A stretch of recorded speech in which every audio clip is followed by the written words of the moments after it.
મોરબીમાં ડુપ્લિકેટ દારૂ ઘુસાડવાના ગુનામાં સંડોવાયેલા બંને આરોપીઓ જેલ હવાલે કરાયા. બનાવની જાણવા મળતી વિગતો મુજબ મોરબી જિલ્લામાં ગત જાન્યુઆરી મહિનામાં એસએમસીએ 2 જુદી જુદી રેડ કરી હતી. ગોડાઉનમાં રેડ કરીને કુલ 19,661 બોટલો સહિત કુલ 1,22,00,000નો મુદ્દામાલ કબજે કર્યો હતો. જેમાં બંને ગુનામાં એસએમસીની ટીમે એક આરોપીની ધરપકડ કરીને રિમાન્ડ ઉપર લીધા હતા અને તેના રિમાન્ડ પૂર્ણ થતાં તે બંને આરોપીને જેલ હવાલે કરવામાં આવેલ છે અને તેઓની પૂછપરછ કરી અને તપાસમાં એવી ચોંકાવનારી માહિતી સામે આવી હતી કે એસએમસીએ બંને રેડમાં પકડાયેલ દારૂની બોટલોની ડુપ્લિકેટ દારૂ જથ્થો હતો તેવી માહિતી ડીવાયએસપીએ પત્રકાર પરિષદમાં આપી હતી.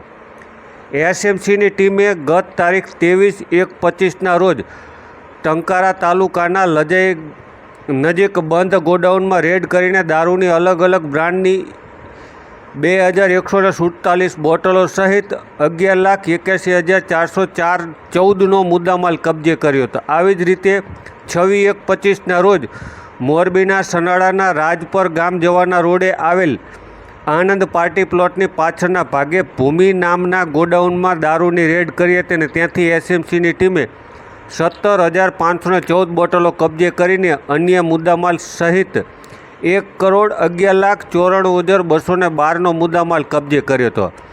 આ બંને ગુનાની તપાસ મોરબી એલસીબીના પીઆઈ એમપી પંડ્યા ચલાવી રહ્યા છે.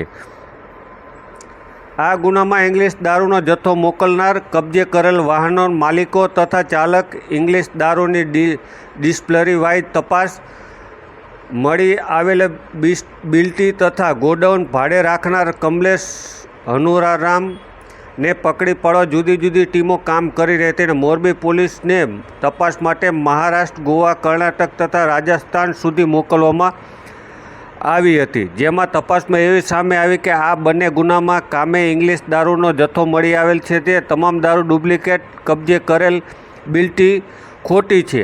આટલું જ નહીં, કબજે કરેલ વાહનો પણ ખોટા ડોક્યુમેન્ટ રજૂ કરીને ખરીદવામાં આવ્યા હતા અને ગોડાઉન ભાડા કરાર માટે ભાડે રાખનાર કમલેશ હનુરારામ રહે આડેસર, બિકાનેર, રાજસ્થાનવાળો તેમનો કોઈ વ્યક્તિ જ નથી. આવી રીતે ખોટા ચેડા કરી અને આખું કૌભાંડ આચરવામાં આવ્યું હતું. તેમાં પોલીસે હાલમાં બંને આરોપીઓને જેલ હવાલે કર્યા છે. આમ મોરબી જિલ્લામાં ડુપ્લિકેટ દારૂ ઘુસાડવાના ગુનામાં સંડોવાયેલા બંને આરોપીઓને જેલ હવાલે કર્યા છે.